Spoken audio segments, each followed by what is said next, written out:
Shalom, Kalhalayim, La Yahweh Bashem Yahushai, Wahabrachakurash, double honors to the apostles, bishops, and elders of GMS Ruwell, who I learned this truth from, and salutations and blessings, and a big shalom to you elect out there. So yeah, this lesson is going to go into more history. We love bringing out that history through the spirit of Yahweh Bashem Yahushai, and pretty much going into Revelation chapter 20, the great angel that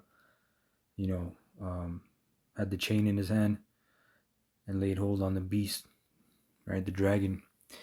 And this is from Real History, www.com, Christianity as the state religion of the Roman Empire.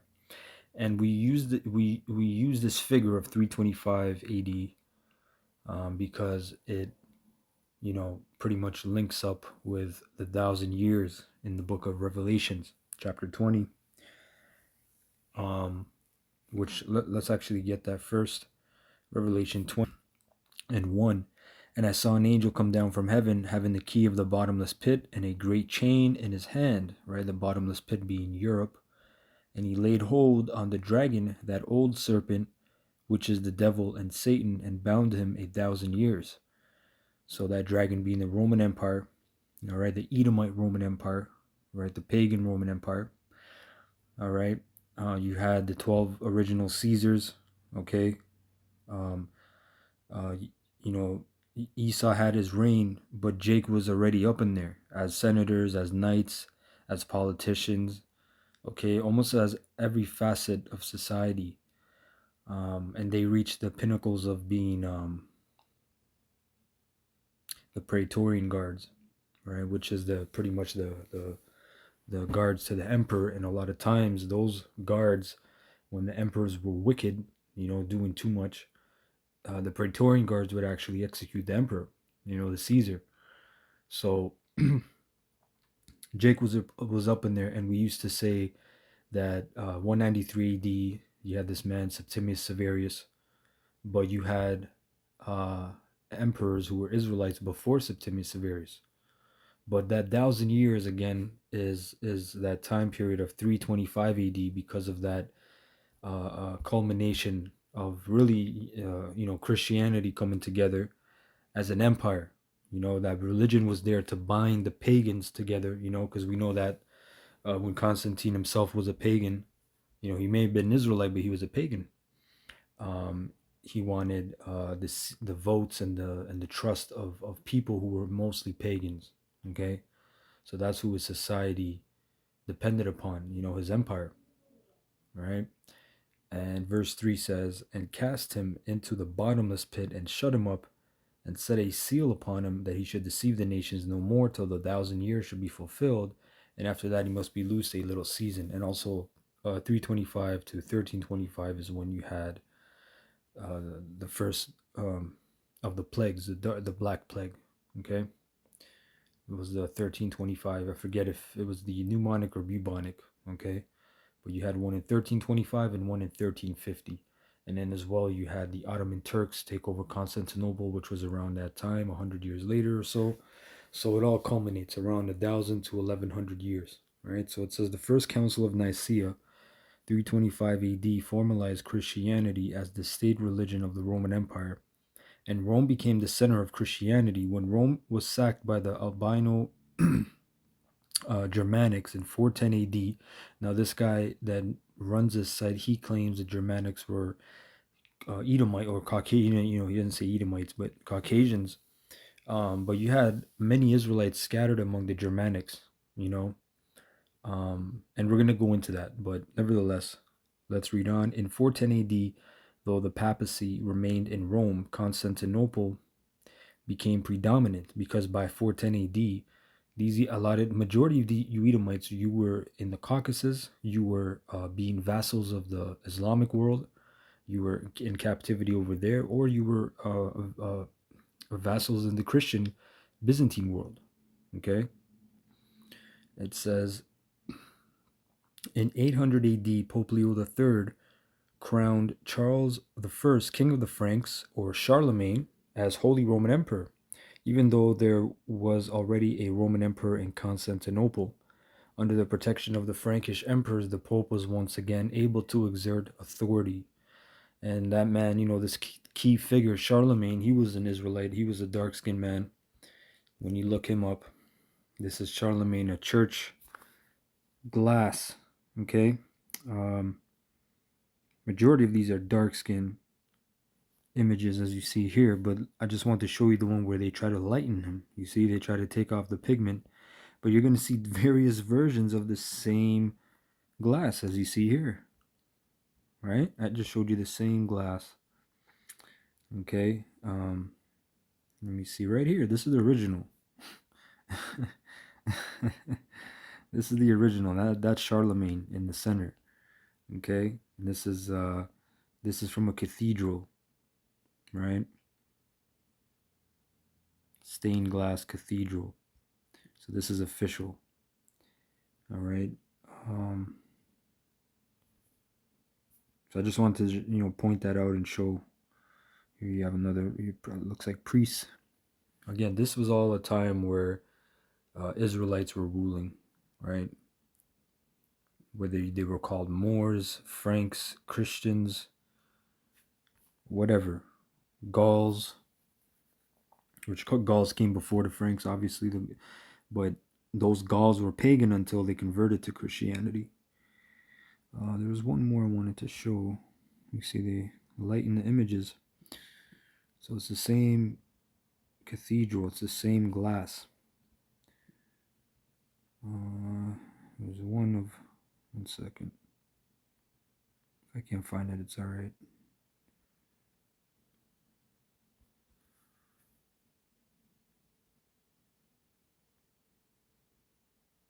Yeah, I can't find it. Anyway, going back, it says that the divided church, the East-West Schism of 1054, sometimes known as the Great Schism, formally divided the state church of the Roman Empire into Eastern Greek and Western Latin branches, which later became known as the Eastern Orthodox Church and the Roman Catholic Church, respectively. Relations between East and West had long been embittered by political and ecclesiastical differences and theological disputes. There was no single event that marked the breakdown in the centuries immediately before the schism became definitive. A few short schisms between Constantinople and Rome were followed by reconciliations. Okay, now let's keep going.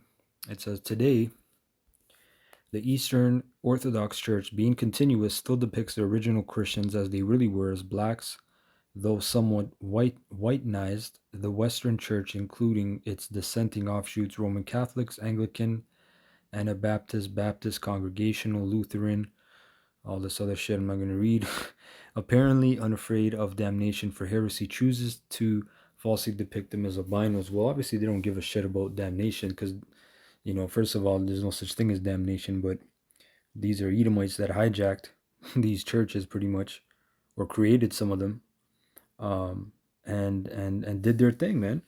Pursuant to Job 9:24. That's his job. What else are they supposed to do? Job 9:24. It says it's like the earth is given into the hand of the wicked. He covereth the faces of the judges thereof. If not, wherein who is he? Right? And how does he cover the faces of the judges? By iconoclasm. What people know as iconoclasm, or what the scholars call, I should say, iconoclasm. So let's go into some icons, and then we're gonna get back into information. I'm gonna go in and out, going back to my point about the Germans. It says this is a painting from Greece. So again, yeah, when you deal with the Eastern Orthodox Church, man, that's where you get the Russian icons from, the Greek icons, and Eastern Europe in general. You're gonna get a lot of the original icons, man. Okay, that's very true, and we know that because, like I said, the Russian icons being one big great example of that. This is Louis the First, the Great, 1326, 1382, King of Hungary and Croatia from 1342, and King of Poland from 1370 until his death. Okay, and again they tried to deface him. right? You can see that. Okay, this is Holy Roman Emperor Leopold I, House of Habsburg, which that was a big house, family dynasty. This is Richard II, and this is an icon you can see. And when you look up this guy, this king, you're gonna find so many you know iconoclasms. It's gonna be hilarious. But you can look this guy up on Wikipedia, right? He was Richard II, and he was the son of Edward, Prince of Wales, also known as the Black Prince. His father was Edward the Black Prince, and they claim that he was called the Black Prince because of his black armor. But please give it a rest, Esau. But you can't, because that's in your system. So this is from a book called The Lost 10 Tribes of Israel, page 485. It says the term German eventually came to be applied to many tribes of people migrating into Europe in the 1st century AD. The Roman historian Pliny wrote concerning the Scythians in Europe. The name of the Scythians had altogether been transferred to the Sarmatiae and the Germans. This is an important historical observation. It confirms that many Scythians, as they migrated out of Asia into Europe, became known as Germans. And this is why I say you can't just, it's not, what's that saying? It's not just with one brush or one stroke. You can't just paint it with one stroke. You know,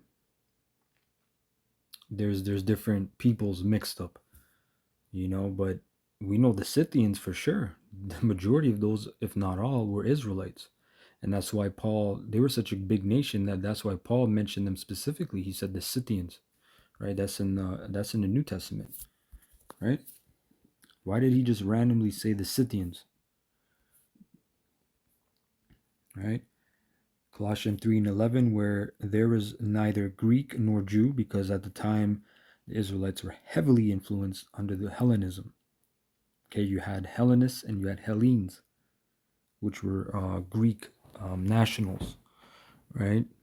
That's why you got to know that history. That history at this time period, Israelites were heavily influenced under the Greekish fashion that's in the Maccabees, the book of Maccabees. Circumcision nor uncircumcision, right? The uncircumcision being what? Israelites in a pagan state of mind, pretty much. Barbarian, Scythian, bond nor free, but Mashiach is all and in all. See? Greek barbarian, Scythian, uncivilized. But the Scythians, when you look them up, they were very warlike, man. They were very warlike, you know. Apostle Tahar did an amazing lesson on it I think a year ago now, but I think maybe a few months ago, maybe like 6, 7, 8 months ago. But he mentioned the Scythians, um, modern day Russia. Um, this was a big empire, man, and this is why you got to know that history, because there are other nations around. But Scythia, as we're reading, right, it says the Encyclopedia Britannica notes that the Greek writers Herodotus and Hippocrates regarded the Sarmatia or Sarmatians as related to the Scythian tribes. Now, when you watch that movie King Arthur, the one from 2004, 2003, which I love that movie. Those, King Arthur was a Celt and his men were Celts pretty much who were employed by the Roman Empire. And they were called Sarmatians. So they went up all the way there, you know. Um, it says the above sources confirm that the Scythians were not lost in history but became known as Germans when they migrated into Europe. We also have seen that many Sacae Scythians, also known as Saxons, when they Slakia, we also have seen that many Sacae Scythians were also known as Saxons when they entered Europe. Pliny's comment also indicates that the Romans were calling the Scythians Germans as early as the 1st century AD, long before Parthia fell. It follows logically that when great masses of Parthians Parthians, that's another place that Israelites were heavily populating. Right? The book of Acts 2. See? Acts 2 and 9, Parthians and Medes and Elamites and the dwellers in Mesopotamia. This was places where Israelites were dwelling at. And in Judea and Cappadocia and Pontus and Asia, right? And you had Israelites who knew they were Israelites and practiced the customs and spoke the language, but you had Israelites who were completely bugged out, who were pagans.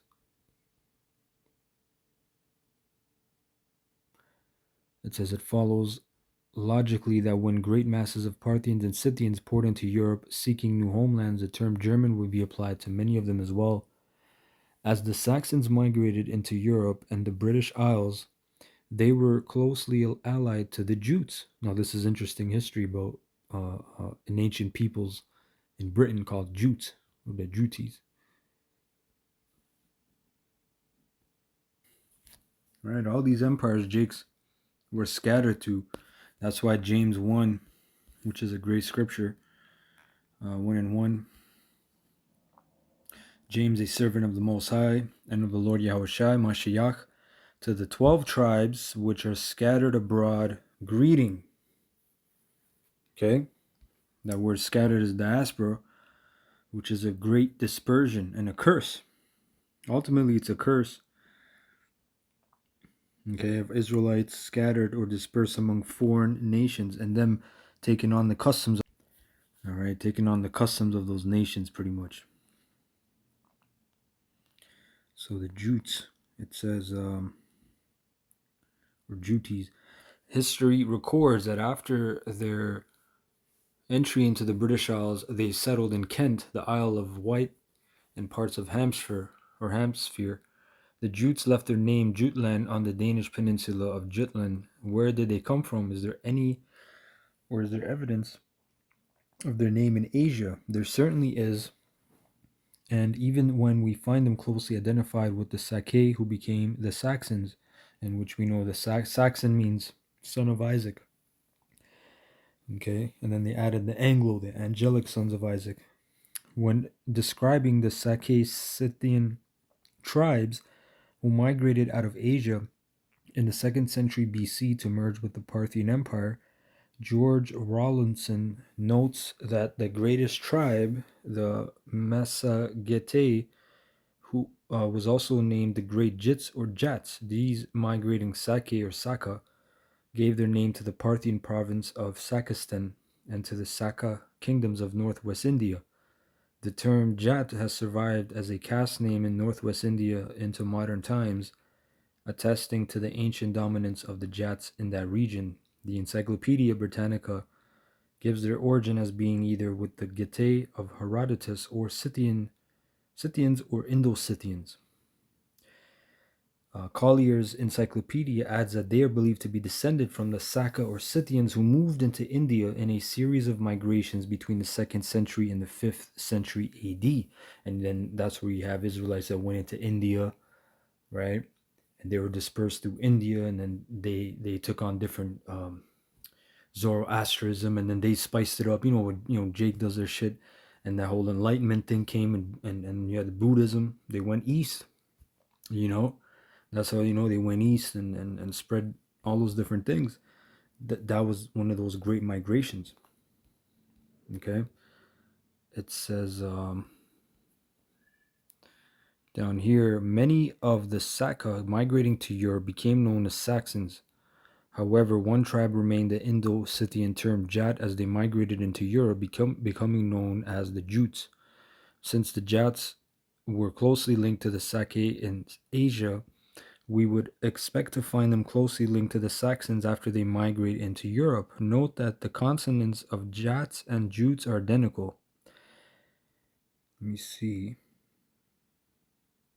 Down here it says, to sum up, prior to the fall of the Parthian Empire, we find many Semitic tribes living within its borders and in the Scythian regions of South Russia. Many of these tribes, the Sacae, the Saka or Saxa, the Kermans, the Jats, the Alani, migrated out of Asia into Europe via the Caucasus and the Black region or Black Sea region of the Getae. After Parthia's fall, in Europe, many of these migrating tribes were called the Saxons, Germans, Jutes, Alani, and Goths. And even that name, Jutes, I just wanted to point out, right? You can look up the etymology. Jute, referring both to the plant fiber and the ancient Germanic people, ultimately derives from the Bengali word juto, which means twisted hair, and is rooted into the Sanskrit word jutus. It pretty much means a twist of hair, a braid of hair. And it's interesting, it comes from Sanskrit. So that shows you what is the Germanic people doing with that name. So there's a great migration. Okay, these were Edomites, there's a lot of history here. Okay, now let's go into some icons again. Going into some history just visually. Session of the Accountants. You can see like this dude's face, like you just see certain spots. You're wondering what's going on here. This is iconoclasm. This is the history we have to bring out. The Emperor Charles V presiding over the Diet in Augsburg in 1530. Okay.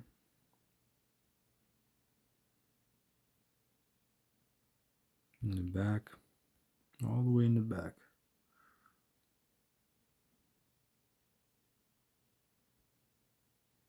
See more.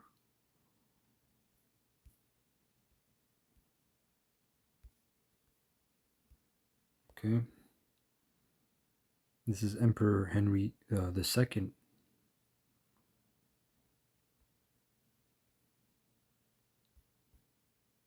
Now these are Saxon coins. When you type in Saxon coins, Anglo-Saxon coins, you'll find a lot of coins with people's faces on them, and a lot of times they're Israelites, man. A lot of these coins, some of these coins, they'll say, "Oh, it was just recently found," and a lot of these coins they hide. You know what I'm saying? They hide these coins, and then they bring it out like they just found it, or they just hide them and never tell you about it. You know. But there's a lot. You got to think, man. What we have now is a fraction. There was a lot of destruction of different icons, different artifacts, and whatnot. It is only through the grace of Yahweh Bashem Yahweh Shai, really, you know, um, that we have any of this information. All right, Henry the Eighth. A lot of times the noses is a giveaway. Another Saxon coin. Now these are Jakes with different hairstyles, man. Braids, cornrows, whatever. These are not Edomite hairstyles. And these are not Edomites, clearly you can see by the facial features. So these are, again, Saxon coins all throughout Britain.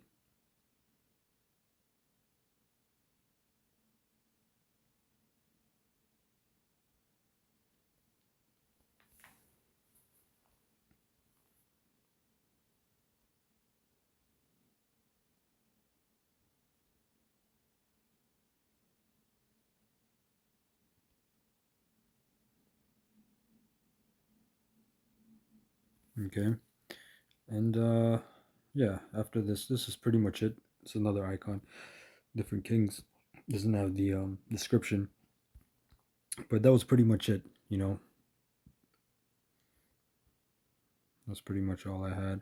And again, man, you had a lot of times where, like, you see the king. This could be an Edomite, or it could be iconoclasm. But you had a lot of times where these Edomites were made kings by Jakes, or they were made lords, or whatever the case is, and then they just usurped, or plagues were taken out, or wars, Jakes were taken out, whole families were taken out through different plagues, you know, or not even plagues, wars, right? You had the 100-Year War, you had the 30-Year War, Bavaria, Austria, Holland, you know, um, and this is Esau. This is another thing, Slacky. I was gonna close up, but this is you Edomites, you troglodytes, you woodwoses, you wildmen. This is you Edomite. This is your history. This is what you were pretty much doing. Okay. Anyway, I hope you're edified with that. Call halalim la Yahweh Bashem Yahweh Shai. Shalom to the elect.